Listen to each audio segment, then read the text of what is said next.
Nous sommes à Salles, dans le sud-ouest de la Gironde, en Pays de Buch, au sein du parc naturel régional des Landes de Gascogne, sur les bords de l'Ayre, un très beau fleuve qui serpente jusqu'au bassin d'Arcachon.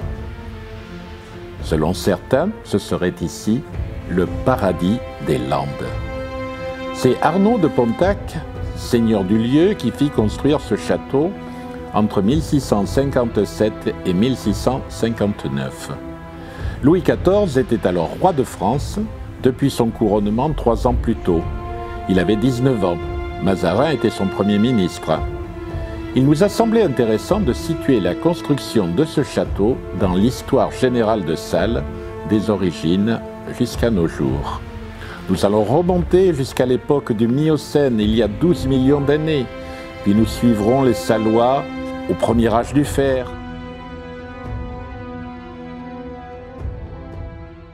Cette histoire, nous allons maintenant vous la raconter en compagnie de fins connaisseurs de l'histoire et du patrimoine local.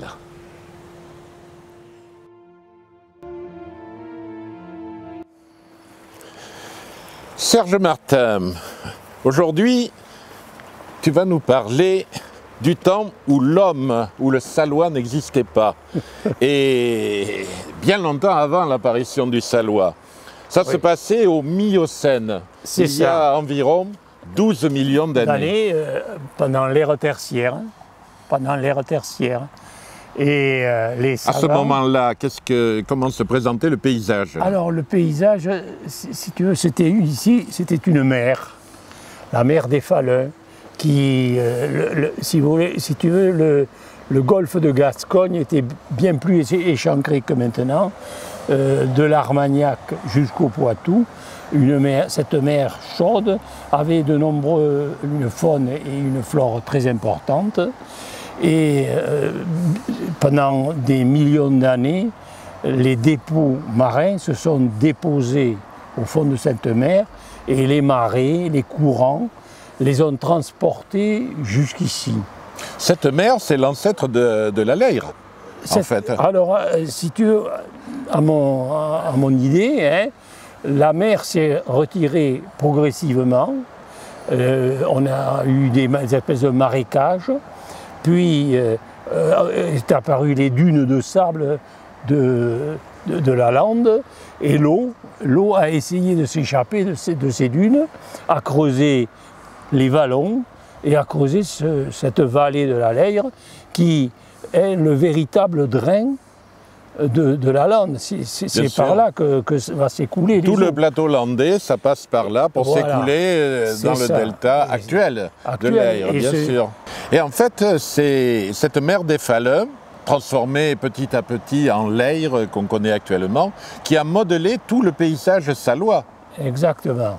Exactement. Et ici, si on regarde notre mur, on voit des espèces de strates, de stries. Oui. Et ces stries, ce sont les couches qui progressivement se sont accrochées.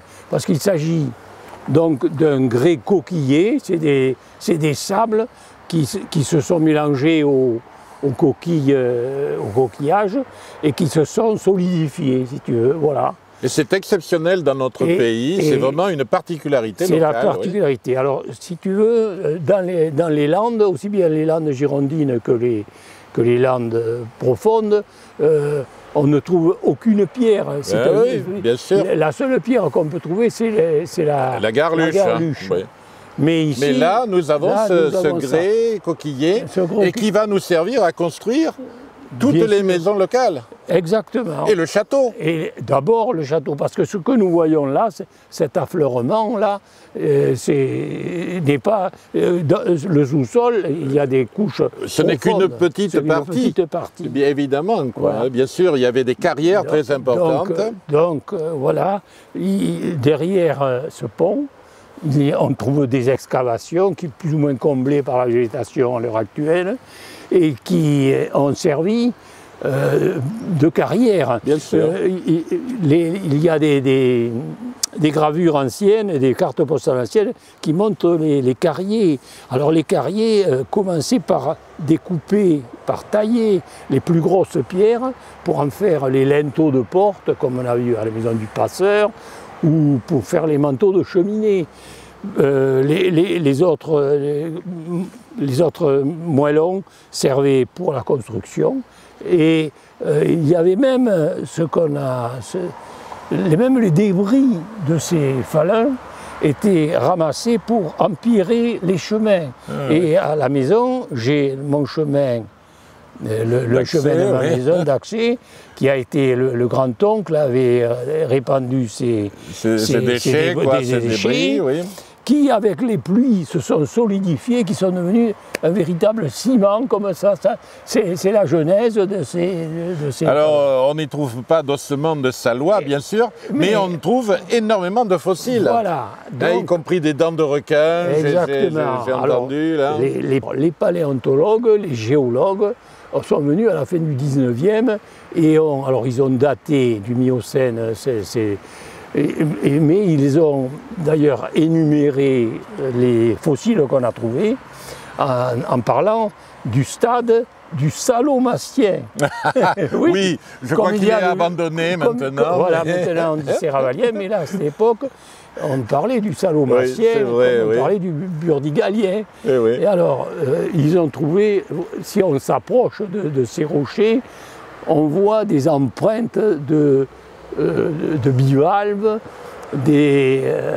On a trouvé, par exemple, dans le ruisseau du Minoy, on a trouvé un maxillaire de baleine, un peu plus haut. On a trouvé un crâne de dauphin. Vous voyez, c'est quand même très important. Bon, on ne va pas aller pêcher la baleine dans l'Ayre, mais j'aimerais bien que tu nous montres une des plus vieilles maisons de Salles construites justement en pierre de Falun.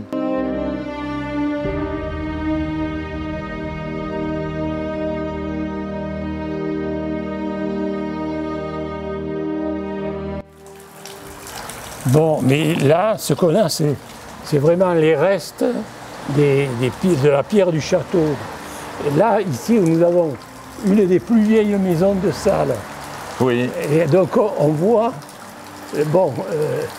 comment étaient construites ces maisons de brassiers avant l'assainissement des Landes et l'arrivée de la forêt de pin.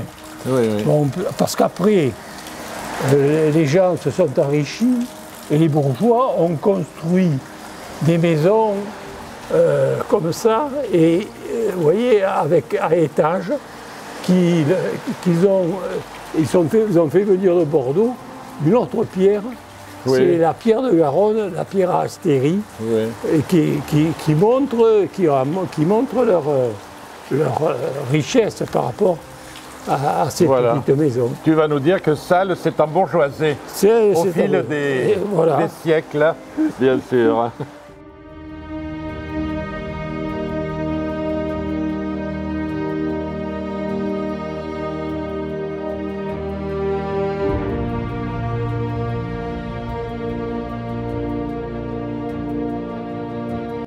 Eh bien, nous avons parlé de cette grande mer du Miocène, mais on va parler maintenant avec Joël Farinol, qui est le président du club philatélique local de l'Ayre que nous avons aujourd'hui. Alors, qu'est-ce que tu peux nous en dire de ce fleuve de vie? Cette belle l'Ayre, parce qu'elle est très belle. D'abord, il faut regarder ici où nous sommes là. C'était un endroit qui était extraordinaire avant, parce que les gens venaient. C'était très convivial, il y avait beaucoup d'animations. Les gens venaient pour marcher, discuter, c'était vraiment très très plaisant. C'était surtout le dimanche, ils venaient beaucoup l'après-midi. Et en semaine, il y avait toutes ces lavandières qui occupaient tout ça. Mais il y en avait pratiquement tous les jours. Donc c'était vraiment un endroit où le Salois pouvait se retrouver. Alors évidemment, c'est un fleuve, hein, l'Ayre. Hein, alors c'est un fleuve, c'est une rivière. Il y en a qui l'appellent la rivière à l'Ayre et d'autres un fleuve côtier. Alors c'est un fleuve, si on veut bien, qui est formé d'abord par la Petite Leyre et la Grande Leyre. Deux rivières landaises. Voilà, deux rivières landaises. La Grande Leyre prend sa source un petit peu au sud-ouest de Sabre. Et la Grande Leyre, oui, et la Petite Leyre, elle, prend sa source du côté de Luxeuil, entre Luxeuil et Recheton. Et les deux se rejoignent? Et les deux se rejoignent à Mousteil. Et c'est là, à Mousteil, qu'on a la Leyre qui va jusqu'au bassin d'Arcachon et qui termine par un delta d'environ 3000 hectares. Elle a servi beaucoup à l'exploitation du pain. Oui, et depuis très longtemps, parce qu'on va en parler après, on va parler effectivement au premier âge du fer, par exemple, voilà, il y avait toute une civilisation qui s'est installée ici, là, oui, bien sûr. Après, bon, il y a eu il y a eu la forêt, il y a eu la forêt, puis l'exploitation du pain des Landes. Et la Leyre a été très importante à ce moment-là, parce qu'elle a été déclarée flottable, donc on pouvait, avec le bois, faire des radeaux. Et oui. Des radeaux qui étaient immenses et ça flottait. Une activité qui a complètement disparu. C'était le radelage. Et c'était un radeleur qui guidait, qui se mettait sur les piles de bois, enfin, les radeaux de bois, et qui descendait jusqu'au Têche et beaucoup plus loin, où là le pain était travaillé et porté beaucoup plus loin. Et on ne voit plus ici, mais avant il y avait des piquets assez hauts, et ça servait à guider les radeaux. D'accord. Pour pas qu'ils butent sur la berge. Ça servait aussi à maintenir un petit peu la berge. Alors, tu vas nous parler des différents moyens que nous avons maintenant pour traverser la Leyre, ou Leyre comme on dit parfois. Oui. Autrefois, je pense qu'on l'a passée à gué, cette Leyre, mais peut-être uniquement en été. On l'a passée à... Oui, parce qu'il y avait des crues énormes. Donc l'hiver, il n'était pas question de traverser la Leyre. Même le passeur, comme nous allons aller voir tout à l'heure, ne faisait pas passer les gens par période de crue. C'était strictement impossible. Mais on pouvait très bien l'été passer à gué, il n'y avait aucun problème là-dessus. Toi-même, paraît-il, tu as déjà traversé la Leyre à gué? Moi j'ai traversé la Leyre. Lors de parties de pêche? Oui, je venais pêcher là. Bon, c'était pas ce pont-là, c'était le pont métallique dont on va parler tout à l'heure. Oui. Mais on pêchait le goujon là. Il y avait de l'activité, on avait un petit bateau. Qui était un canoë, mais un canoë pas comme maintenant, il était en zinc, c'était assez lourd et tout.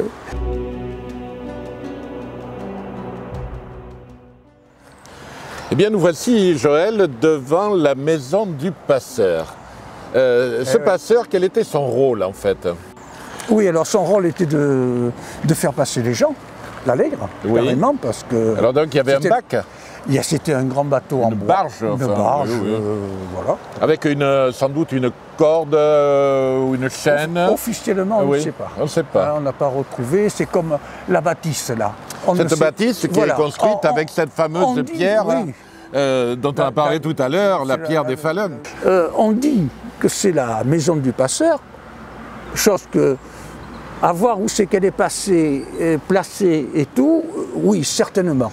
À proximité de l'eau, elle est un petit peu en hauteur pour éviter les crues de la Leyre et tout, mais officiellement, on ne sait pas. On ne sait pas. On n'a aucune archive qui peut nous dire vraiment pourquoi elle a été construite et la date de sa construction. Elle ressemble un peu à un moulin, mais là où elle est placée, ce n'était sans doute pas un moulin avant, bien évidemment. Ça faisait partie aussi de la seigneurie du château, bien sûr, oui. Parce que le passage qu'il y avait pour les gens n'était pas gratuit.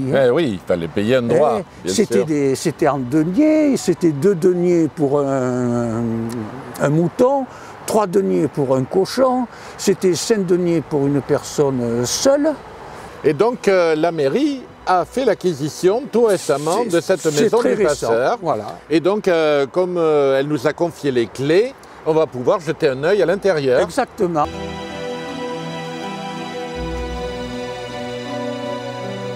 Elle est très jolie, hein, cette maison du passeur, et ça serait intéressant de fouiller un petit peu dans les archives pour trouver son histoire. On cherche, on trouvera peut-être un jour. Peut-être, peut-être. Mais enfin, on peut voir quand même qu'il y a 2 pièces. Ici, si on peut dire, bon, c'était la cuisine, et il y a une cheminée quand même. Oui. Et au premier étage, bon, il faut faire attention à l'escalier, tout ça, et il y a une chambre. D'accord. Voilà. Donc vraiment, encore ce qui nous fait dire à l'heure actuelle que c'était certainement la maison du passeur. Voilà. Alors, mon cher Joël, après la maison du passeur et la barge qui permettait de traverser l'Ayre, on a eu les ponts. Eh oui. Et oui, parce que ça devenait important. Il fallait quand même, pour l'ensemble de tout, parce que c'était un chemin de grande communication qui allait jusqu'à Codos. Oui, oui. Hein? Donc il fallait absolument faire quelque chose. Donc en 1822, on a commencé à construire un pont. Enfin, qui a été construit en 1822, c'était un pont en chaîne. Et le pont était gratuit pour les moins de 15 ans et les indigents, c'est-à-dire tous les pauvres. D'accord. Voilà. Et après ce pont de bois, qui a dû arriver à obsolescence, bien évidemment, quoi. Oui. Il y a eu un pont métallique, je crois. Alors, il y a eu le pont métallique en 1893. Il a été construit par les chemins de fer du Midi. D'accord. C'était très important. Après, il y a eu celui que nous avons actuellement ici, qui lui a été construit dans les début des années 60.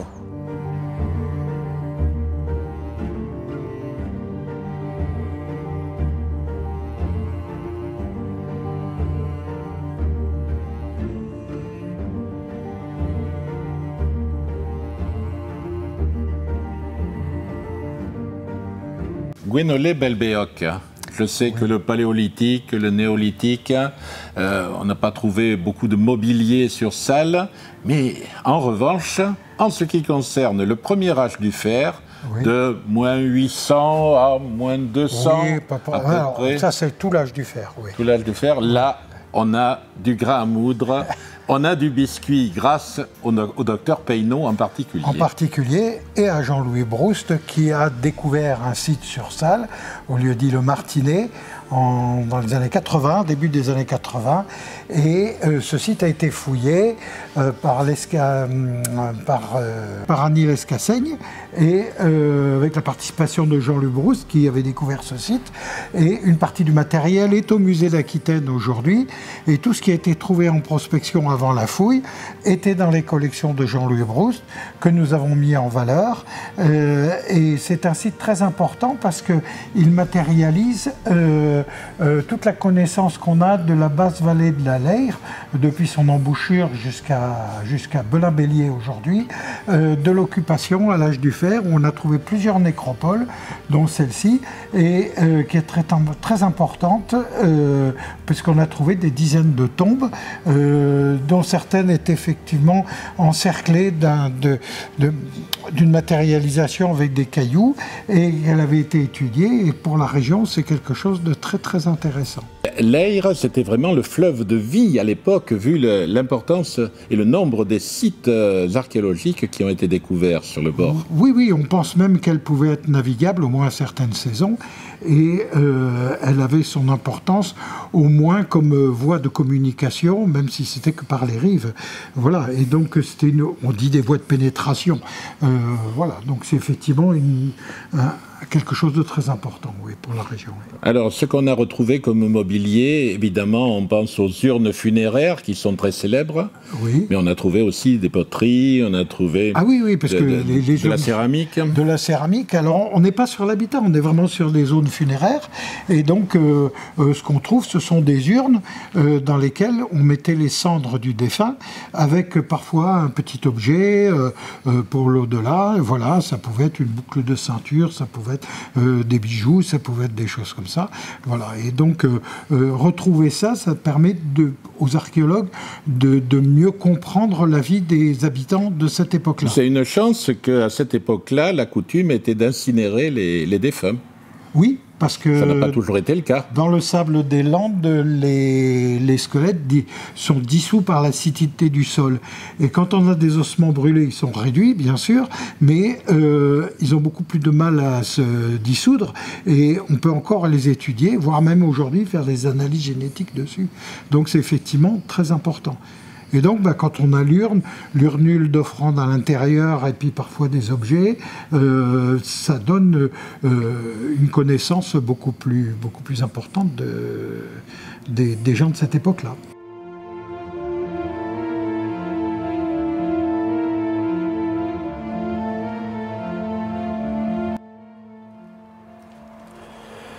Alors Jean-Jacques Cluzot, Oui, ce nom Salles, oui. à ton avis, d'où vient-il?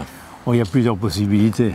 Alors les uns disent que ce serait le Salomacum que l'on trouve sur l'itinéraire d'Antonin au IIe siècle après Jésus-Christ. Qui n'était pas une carte géographique très Non, précise, non, c'était un itinéraire, comme on Oui, dit. c'était un itinéraire. Alors bon, Autre hypothèse. seconde hypothèse, donc, ça pourrait être Salas, une grande maison qui, à l'époque gallo-romaine, existait, mais d'après Fernand Labattu, ça existait certainement déjà avant, donc à l'époque des Gaulois. Oui, parce que je me suis laissé dire qu'il y a une quarantaine de communes en France qui portent le nom de Salles. Les Salles, avec une extension. Oui, oui. Et troisième hypothèse, c'est l'ami Guénolé qui Oui. est intervenu là, il n'y a pas très Oui. longtemps, Oui. qui nous a dit, eh bien, ça pourrait venir de Saules, l'endroit où poussent les Oui. saules. C'est ce qu'avait dit Bénédicte Feignet aussi, il y a déjà de très nombreuses années. Moi, j'ai quelques réticences parce que des saules de la région, il n'y en a pas spécialement. Hein. Bon, on va laisser le mystère alors. Donc, mystère. Mais le Salomacum me plaisait parce que... Le marché du sel. Et oui, le marché du sel. Parce que quand même, d'après ce que disait Fernand Labattu, toujours que Fernand Labattu, c'était pas n'importe qui. Oui, il était né à Salles, oui, Tu la absolument. connais? Oui, oui, Non, bien il sûr. est né, non, il est né À la Teste. À la Teste, Oui. oui, mais il était marié avec une personne de Salles. Et donc, lui, il pensait qu'effectivement, Salomacum, c'était bon. Parce que le marché du sel, oui, parce que le sel qui venait du bassin d'Arcachon arrivait ici, et les vasates de Bazas venaient se servir jusqu'ici. Donc lui, il pensait que Salomacum, le marché du sel, ça pourrait être celui de l'itinéraire d'Antonin. Et pourquoi pas? Mais les noms de lieux sont tellement anciens qu'il est bien difficile d'avoir des sources écrites. Tout à fait. Nous sommes ici sur l'emplacement Oui. où se dressait autrefois l'ancienne église. Absolument. Alors il y avait une église ici, une église romane, d'après l'abbé Thomas, qui a été curé de Salles et de Lugo, mais il y a déjà de nombreuses années. Lui, il pensait que l'église romane était du XIIe, XIIIe siècle. Il ne savait pas exactement. Il avait vu ça d'après un chapiteau qui se trouvait dans l'église actuelle. Et il pensait que justement, au moment où l'église a été construite, où ils sont passés de l'ancienne église à la nouvelle église, pour qu'il y ait un témoin de cette ancienne église, il était resté un chapiteau. Oui, oui, bien sûr. Alors, est-ce que c'était ça? J'en sais rien. Bon, donc elle était là. Oui. Voilà. Elle était par là. Elle était par là et elle était sur une ancienne villa gallo-romaine. Alors donc, c'est le cardinal Donnet qui nous a fait démolir cette église et qui a fait construire celle-ci selon les modes de l'époque, néo-gothique, néo-roman dans certains endroits. Là, c'est du néo-gothique. Là, c'est du néo-gothique. Et c'est Gustave Allot, Oui. un architecte que l'on Oui. connaît bien pour les constructions d'églises par ici, là, qui s'est attelé à la tâche. Voilà. Alors, quand on regarde un plan de salle, on s'aperçoit que le site, Oui. sûrement depuis l'Antiquité, Oui. est entouré quasiment d'eau. On a l'Ayre, bien sûr, ça. on a des affluents de l'Ayre. Voilà, on a l'Ayre ou la Leyre. Moi, quand j'étais enfant, on disait la Leyre toujours. Oui, oui, mais Bon. on peut dire ce qu'on veut, il y a Bon, aucun merci. problème. Merci. Donc, qui est au sud, il y a le ruisseau de Camelave qui démarre là-bas à l'est, qui fait le grand tour, le grand tour là, qui passe là, on va le voir là. Et puis ensuite, il y avait tout à fait à l'est, alors, et se rendant vers le sud, là-bas, le ruisseau de Badette. Et donc, effectivement, tout le village, enfin, ce qui était à l'époque, on ne sait pas ce qu'ils étaient exactement. Bien sûr. C'était entouré d'eau, donc de protection. Facilement défensif. quoi. Défensif, voilà. Tout à fait. Tout à fait. Alors, bien sûr, au Moyen-Âge, on sait qu'il y avait ici ce qu'on appelle un castéra. Un castéra, oui. Un castéra. Quelle physionomie avait-il, à ton avis? Bon, alors il y avait la butte, parce qu'on voit, là on ne se rend pas trop compte, mais pourtant il y a une butte par rapport au ruisseau qui est en contrebas. Et c'est dans c'est dans une anse du ruisseau. Et donc, il y avait déjà une protection. Et après, mon beau-père qui habitait là et qui était un parent des propriétaires de l'époque, il y a très longtemps, se souvient qu'il y avait encore, un fossé, si tu veux, qui rejoignait le ruisseau, qui devait à l'origine faire le tour, entourer complètement le château. En fait, ici, nous avions l'ancêtre du château de Salles construit par les Pontac. Voilà. Et depuis la fin du 19e siècle, on a cette magnifique construction. Voilà. Ça a été construit aux alentours de 1890 pour Octave Manot. Octave Manot, c'était quelqu'un qui était propriétaire de l'usine, ce qu'on appelait l'usine à Gemme ici, c'est-à-dire distillerie si vous voulez. Et donc, qui devient après en 1892, il est devenu maire de Salles. Et donc il a fait construire ça, et il l'a fait construire sur effectivement les ruines, tout au moins les sous-bassements du château. Et je crois d'ailleurs que dans la cave actuelle, on voit encore des murs de Alors, on ne va pas aller à la cave, mais non, on n'ira pas à la cave. Comme le propriétaire t'a gentiment autorisé à rentrer, ben, on va s'approcher de ces magnifiques murs. On peut s'approcher sans problème.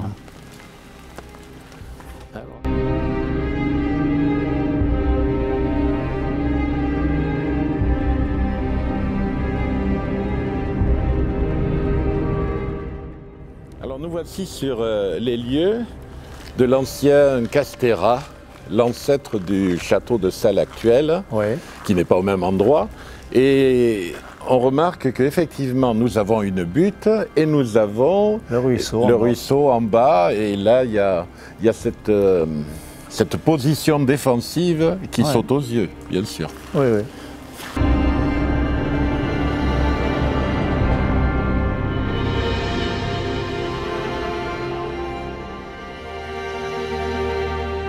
Alors, je crois qu'au moment où on est là, il va falloir qu'on commence à parler des seigneurs de Salles, qui sont souvent en même temps les seigneurs de Belin.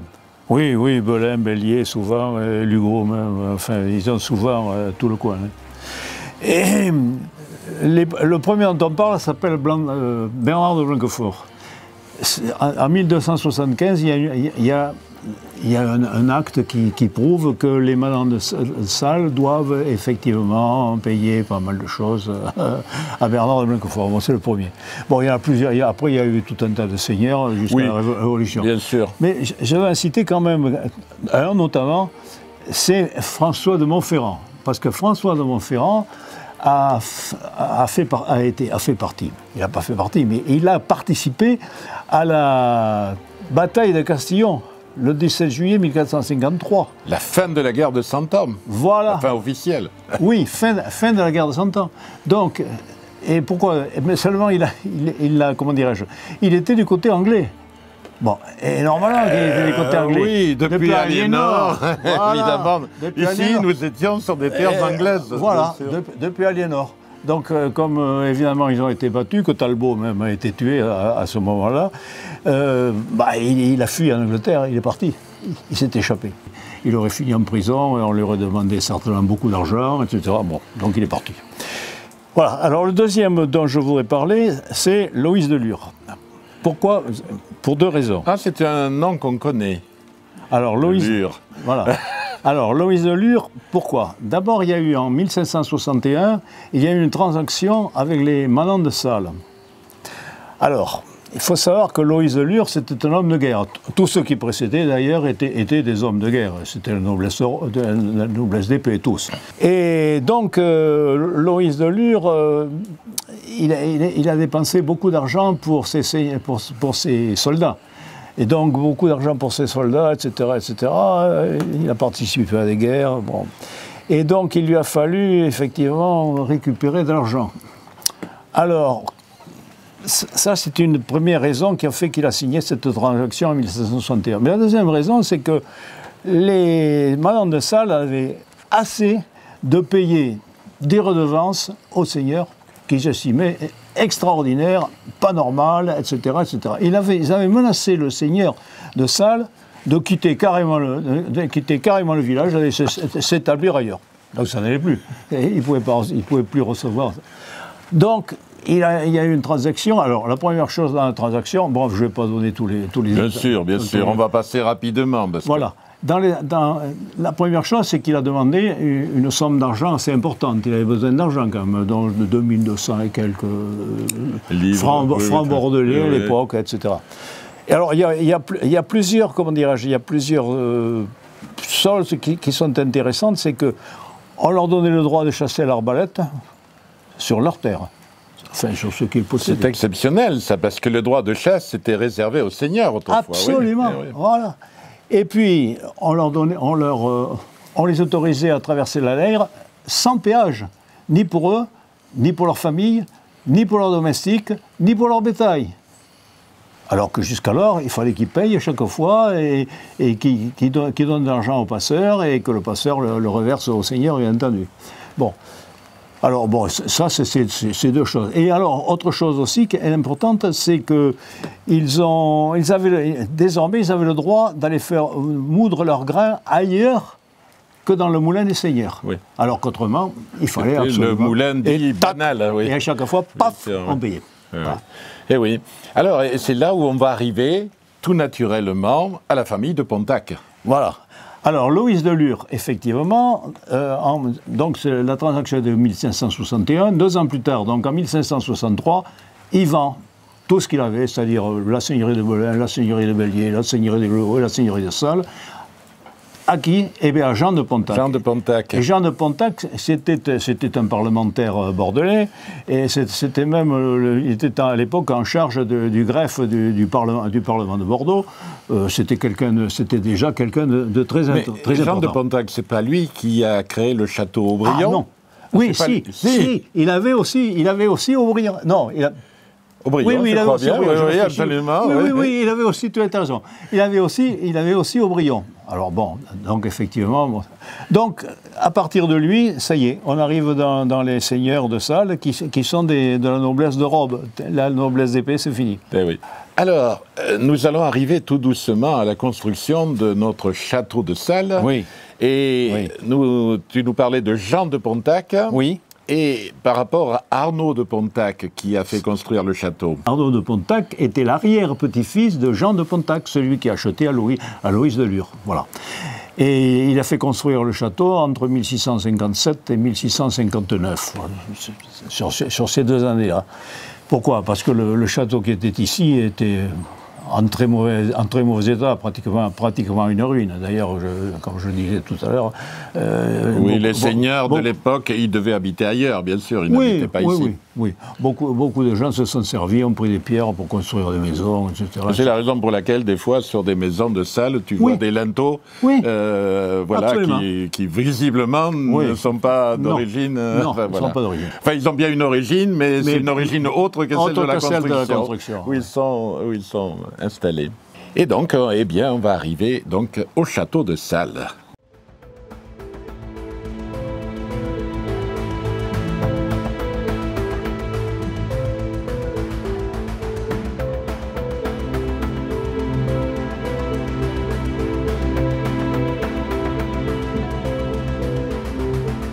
Alors, ce château a donc été construit entre 1657 et 1659. Exact. Est-ce que tu pourrais rapidement nous brosser l'histoire du château sous l'Ancien Régime?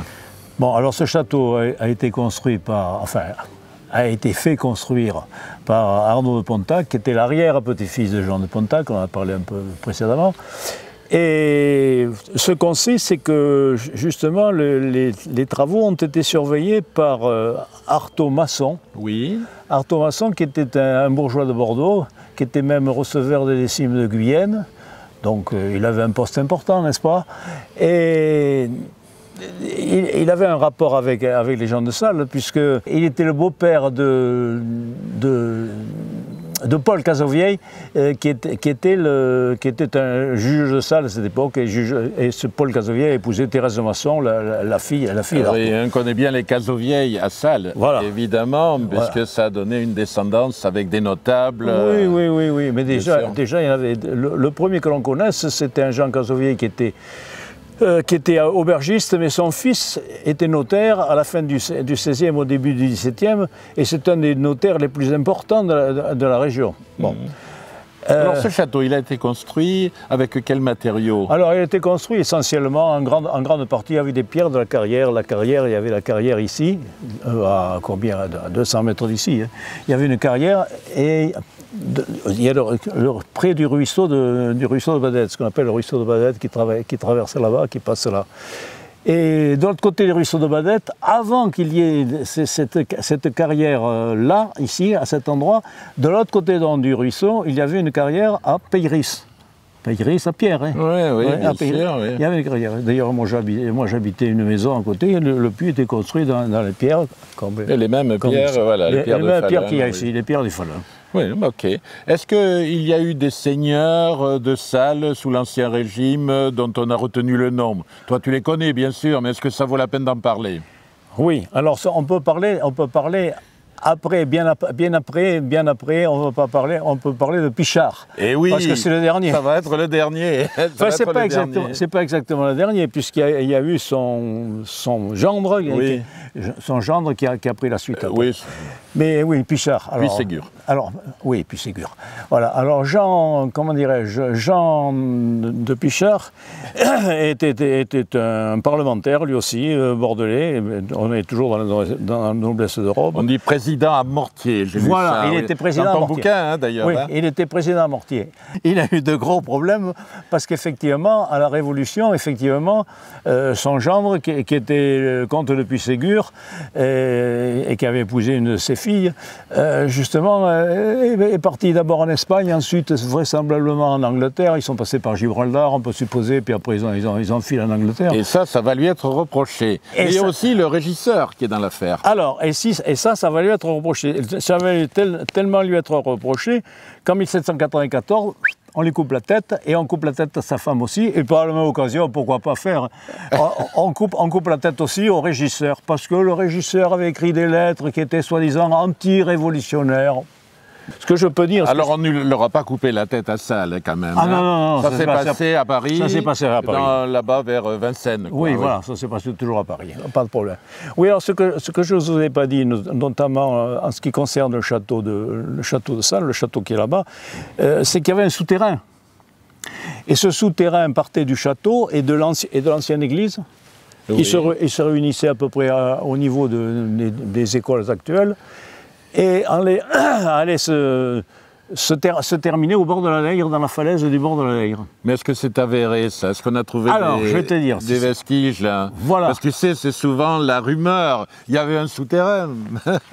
Alors, moi je suis témoin, déjà, quand j'étais enfant, je ne sais pas quel âge j'avais, 12 ou 13 ans, je ne sais plus exactement, devant l'école, le long du mur de la propriété du Castéra, qui est toujours en pierre, comme ici, en pierre coquillière, il y a eu un effondrement. Bon, il y a eu un effondrement. Et cet effondrement, on a vu un boyau qui partait à droite et un boyau qui partait à gauche. Ah oui. Donc le souterrain existait bien. Tu l'as vu de tes yeux vus? Moi, je l'ai vu. Je l'ai vu. Bon, je n'ai plus personne maintenant qui l'a vu. Si, il y a quand même quelques personnes. Non, mais on va te faire confiance, Jean-Jacques. Hein. Alors, non seulement je l'ai vu, mais Brousse. Jean-Louis Brousse. Une année, savait où arrivait le souterrain dans la falaise. Donc il est allé en rampant parce qu'effectivement il y avait au départ une ouverture assez grande pour qu'on puisse passer droit, bien que les gens soient petits à l'époque, encore plus petits que moi. Bon, et alors donc, mais la Leyre a amené évidemment des quantités de sable. Alors Brousse avait dégagé un peu l'entrée, il savait où elle était, et en rampant, il explique bien, il avait rampé sur quelques mètres, puis ça tournait sur la gauche, et il est arrivé dans une salle où on se tenait droit. Et après, il voyait qu'il y avait un début de boyau qui partait. Mais qui était effondré, oui. Oui, qui était à moitié effondré, donc c'était dangereux, il n'est pas allé plus loin. Pourtant, c'est un ancien militaire, il avait l'habitude du risque, Jean-Louis Brousse. Donc, effectivement, ce boyau a bien existé. Ok, eh bien, on a fini l'Ancien Régime, en fait, là, avec l'exécution des trois protagonistes que tu viens de nous citer.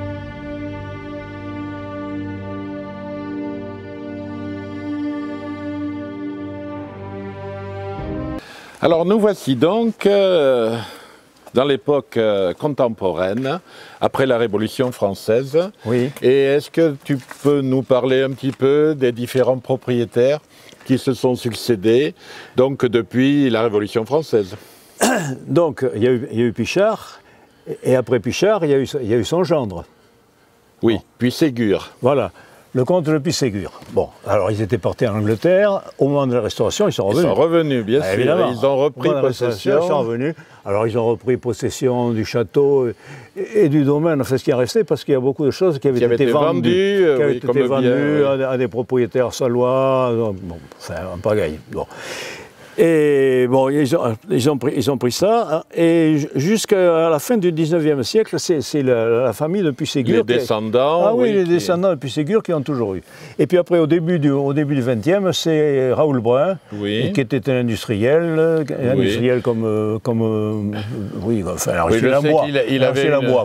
il avait une scierie à Audange. À Audange, voilà, oui, à Audange, il avait une belle maison, d'ailleurs, à Audange. C'était la Villa Isabelle. Voilà, la Villa Isabelle. Parce que Isabelle qui avait épousé Raoul Brun. Voilà. Donc c'était Raoul Brun qui en a hérité, et puis ensuite, effectivement, les enfants n'ont pas suivi, n'ont pas pris le château, n'ont pas occupé le château, parce qu'effectivement, bon, mais Raoul Brun, il est mort assez tard, disons, et puis, bon, après, c'est resté comme ça. C'était fermé, il n'y avait rien, etc. Finalement, ça a été vendu à un groupe de Hollandais, qui l'a acheté et qui finalement, quelques années plus tard, l'a vendu à la commune. Oui, et les Hollandais avaient réalisé un lotissement, en fait, avec un restaurant. Oui, Et effectivement, ces Hollandais ont vendu à la commune en 2022. Et voilà le château de Sales qui est rentré dans le domaine communal. Ce qui est normal, ce qui est normal quand même. Et tu m'as dit que toi, quand tu étais jeune, tu avais eu l'occasion de venir au château et de jouer au tennis même. Oui, alors attends, quand j'étais enfant, tout enfant, je suis venu d'abord au château, là, ici, je rentrais par cette porte, il y a un grand corridor, là, un grand corridor, et je venais vendre des billets pour l'école, ou des billets pour le prêtre, etc. Donc, et puis après, bon, quand j'étais adolescent, le médecin du château, étant le grand-père d'un ami à moi, avait obtenu l'autorisation que l'on puisse aller jouer au tennis là-bas, qui était là-bas. Il y a une maison actuellement dessus. Voilà. Donc on a joué au tennis. Est-ce que tu as connu les chevaux dans les écuries, toi? Non. Par contre, j'ai connu les vaches. Quand j'étais enfant, avec ma mère, il arrivait qu'on arrivait chercher du lait là, aux vaches, à gauche. Oui, d'accord. Complètement à gauche. Oui, ok. Ben voilà de bons souvenirs. Et l'avenir donc est ouvert en ce qui concerne ce château-là. Voilà. Je crois que le maire, il nous l'a dit d'ailleurs, a beaucoup de projets. Oui, absolument. Et espérons que ces projets vont se réaliser dans les meilleures conditions, bien sûr, c'est ce qu'on espère. Les Salois. C'est ce qu'on espère.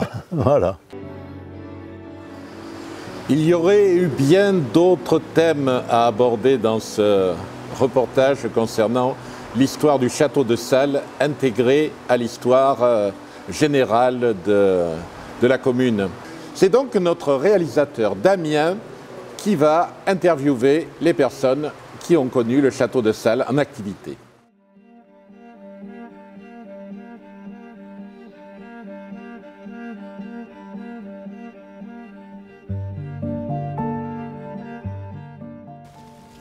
Monsieur Vibé, bonjour. Bonjour. Merci d'avoir accepté notre invitation pour ce documentaire.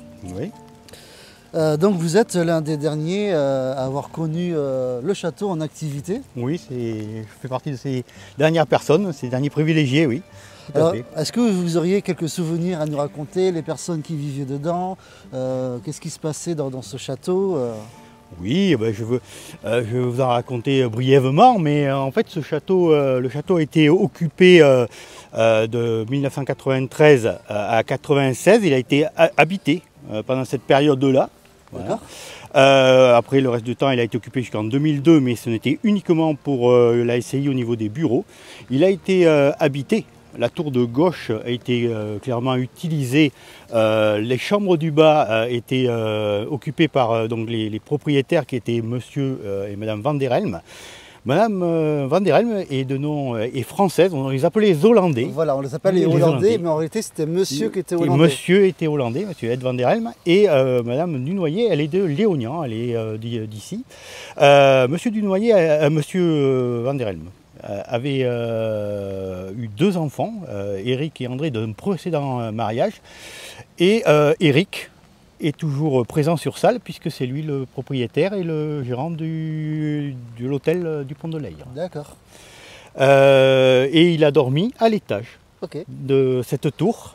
Dans la tour centrale, il y avait les bureaux de monsieur et madame Van der Helm. Il y avait les services donc, qui ont servi secrétariat et travaux, qui ont servi sur la partie gauche.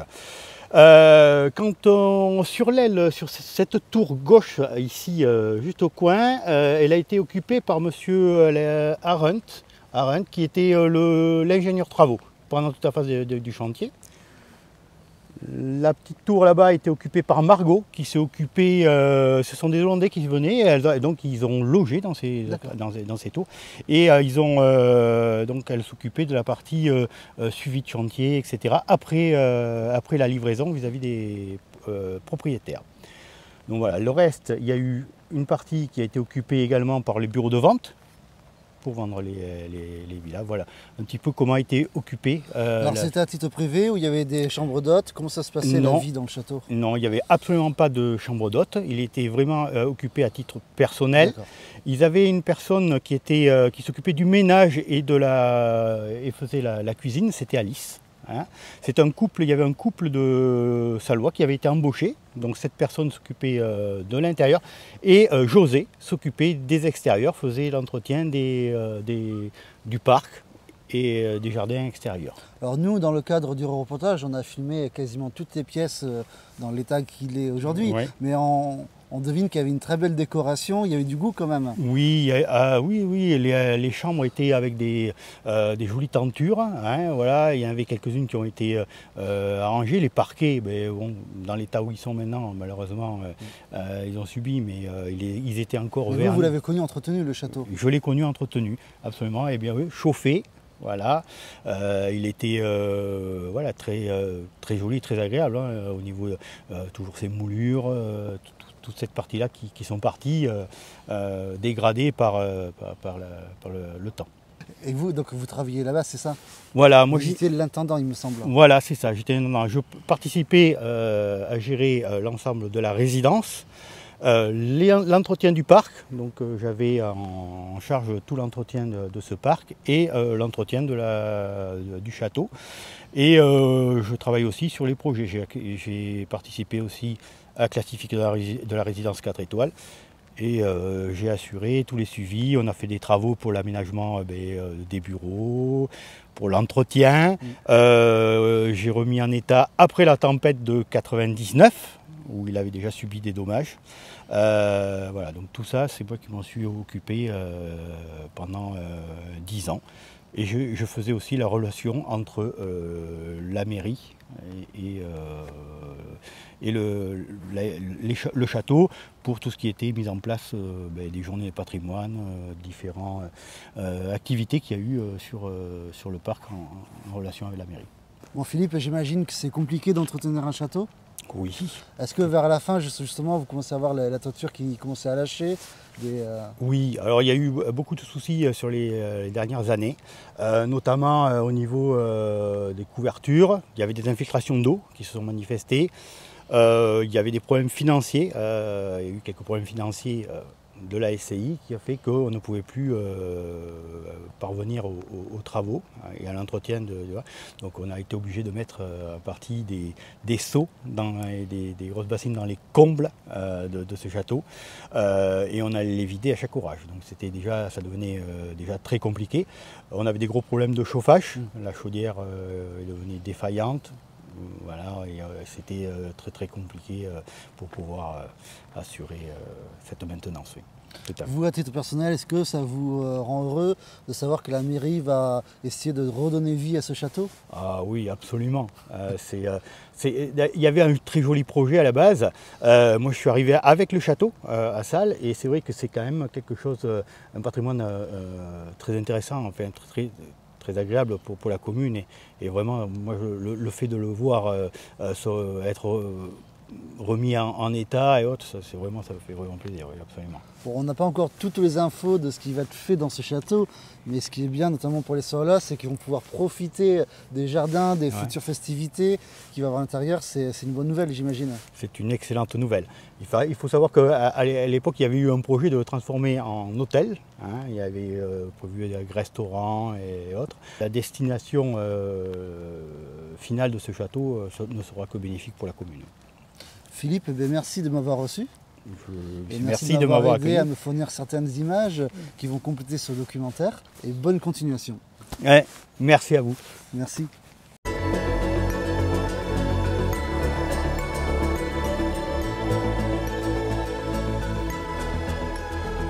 Faire appel aux Sallois pour participer à des chantiers participatifs qui permettent déjà de remettre en état les jardins du château, et puis aussi d'enlever tous les débris qu'il y avait à l'intérieur, parce que ce château avait été abandonné et était en état de décrépitude avancée.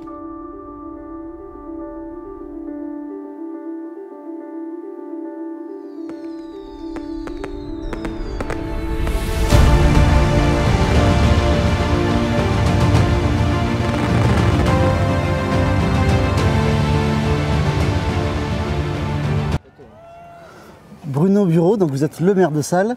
Tout d'abord, merci de nous avoir permis de tourner dans l'enceinte du château, puis autour du château, dans le cadre de ce documentaire. Donc là, on vient de finir en beauté avec un super feu d'artifice. Ma question, elle est simple. Quel est le devenir de ce château, si on peut savoir connaître les projets que vous allez y faire? Alors merci d'abord de ce reportage, parce que c'est quand même important. Alors le feu d'artifice, c'est une chose, c'était un moment, le moment de la renaissance du château, puisque le château a été acheté cette année par la commune, hein, parce que l'opération d'achat s'est vraiment faite cette année. Aujourd'hui, maintenant, il ne demande qu'à vivre.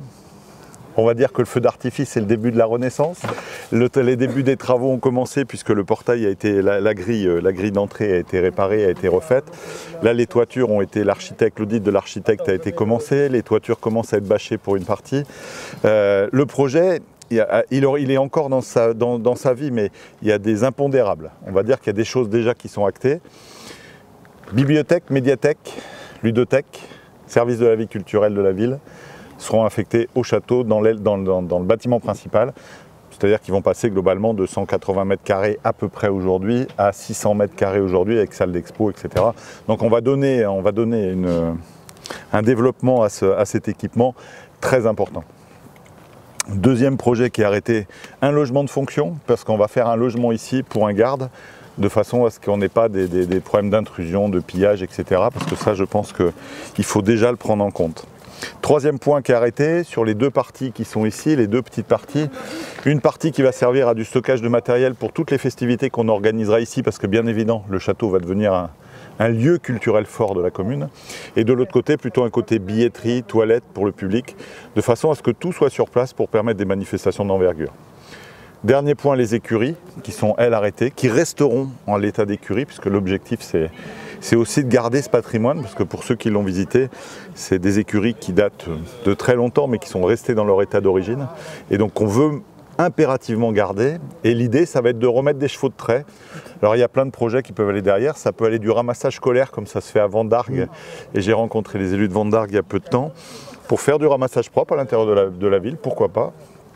C'est aussi pour les débardages des bords de l'air, puisque maintenant, comme on est propriétaire des bords de l'air du début à la fin, ben on peut avoir des débardages à faire. Et puis l'entretien de cette magnifique propriété. Les chevaux vont permettre un petit peu ce double équilibre. Ce sera une autre solution, faire vivre les écuries et en même temps avoir une démarche un petit peu développement durable, puisque c'est à la mode pour faire, pour entretenir avec des moyens animaux. Voilà à peu près ce qui est arrêté. Pour le reste, il y a d'autres idées, hein.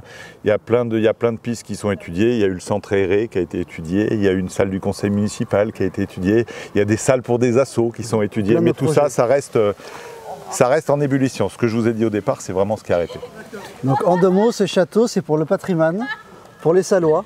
Ah, c'est les Salois qui se réapproprient leur patrimoine, puisque au-delà du château, on a acheté la tour du Passeur, et que la tour du Passeur avec le château fait que désormais on est propriétaire du pont de l'Air jusqu'au Bégueil, de tous les bords de l'Air, qui vont nous permettre de les aménager aussi pour des espaces sportifs, par exemple, en balade, etc. Donc il va y avoir plein de projets sur ce château qui vont arriver.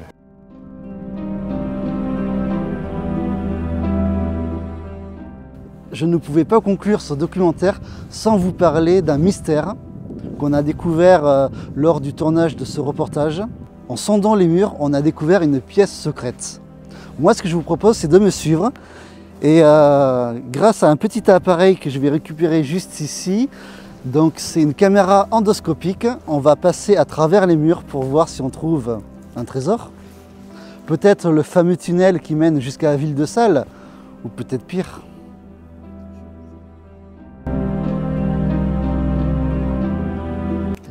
C'est étonnant quand même, il faudrait arriver jusqu'à la trappe là-bas au fond. Alors Lilian, c'est le jeune homme qui nous a aidés dans le cadre de ce reportage, qui a fait cadreur aussi, voilà. Tu peux m'aider? On va le déplier. Madame l'assistante, est-ce que vous voulez bien essayer de filmer à travers cette bouche? Je ne ferme pas entre chaque fois, mais... Est-ce qu'on voit quelque chose? Donc ça, j'ai acheté ça sur Amazon, tu vois. Donc je vais m'en servir dans le cadre du reportage. Et après, je vais l'envoyer. Et comme clause, je dirais, bon, on n'a pas trouvé de trésor, ça sert à rien, votre bidule. Donc voilà. Allez, on allume la machine. Ah, il y a une lumière? Ouais, il y a une lumière intégrée. Allez. Ah, là, bouge pas. Tiens, regarde. Là, on aperçoit une sorte de planche. On dirait presque une tombe, c'est un peu bizarre. Une crypte. Est-ce que tu crois qu'on pourrait avoir une sorte de grande baguette pour je pense qu'il faudra enrouler le fil autour d'une branche pour bien pour la passer droite. Ah, j'aurais dû prendre un sécateur. Ah, mais ça, si tu filmes, ça peut pas préparer ton truc. Quoi? Là, il y a un... Oh! On dirait une... Ah, on a trouvé quelque chose, si tu veux filmer? On a trouvé une genre de trappe. Non, je sais pas. Ce qu'on voit pas bien. Ça, je sais pas ce que c'est, on dirait... Moi, ce que je vous propose, c'est faire le tour. Je crois qu'il y a une autre ouverture par une grille. On va faire le tour du château. On va prendre la branche comme avec nous, qui me semble fort utile. On peut la faire péter, la grille, ou pas? Je vois même pas. Il est allumé, le truc? Ouais, je l'ai allumé, ouais.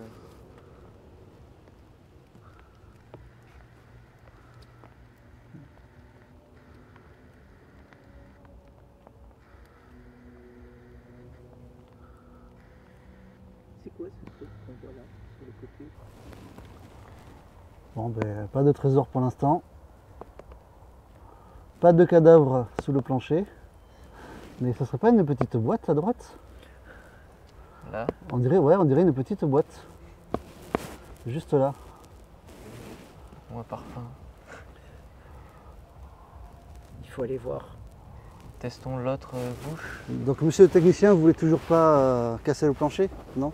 Toujours. Parce que vous ne voyez pas, mais on a un technicien à la mairie qui ne souhaite pas se filmer. Mais il ne veut pas qu'on casse le plancher. Et ouais.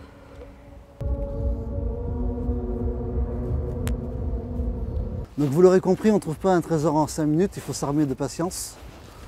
Donc là je remets la caméra dans le tube et on va voir ce qui se passe.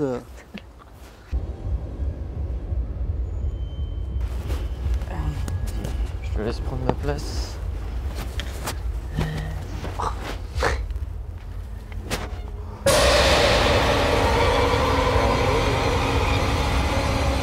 C'est comme des formes bizarres. Oh regarde, vous avez vu? Ouais, c'est marrant ça. On dirait qu'il regarde, on dirait qu'il y a quelqu'un qui te regarde. Bon, pas de trésor pour aujourd'hui, c'est pas faute d'avoir essayé. Donc ici on a une deuxième tour. Et d'après l'un des agents, il y aurait aussi une pièce secrète sous cette tour.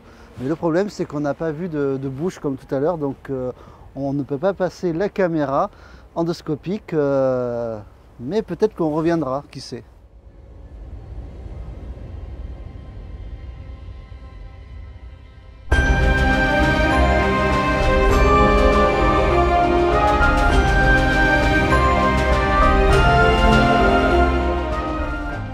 Sur les bords de l'Aire, très beau fleuve qui serpente jusqu'au bassin d'Arcachon. Alors là, je sens plus doux le ton, tu vois. Ah oui, tu veux pas que ça fasse. Là, c'est vraiment les voix qui démarrent le documentaire. Donc, nous sommes à Salles, dans le sud-ouest de la Gironde, en pays de Buch.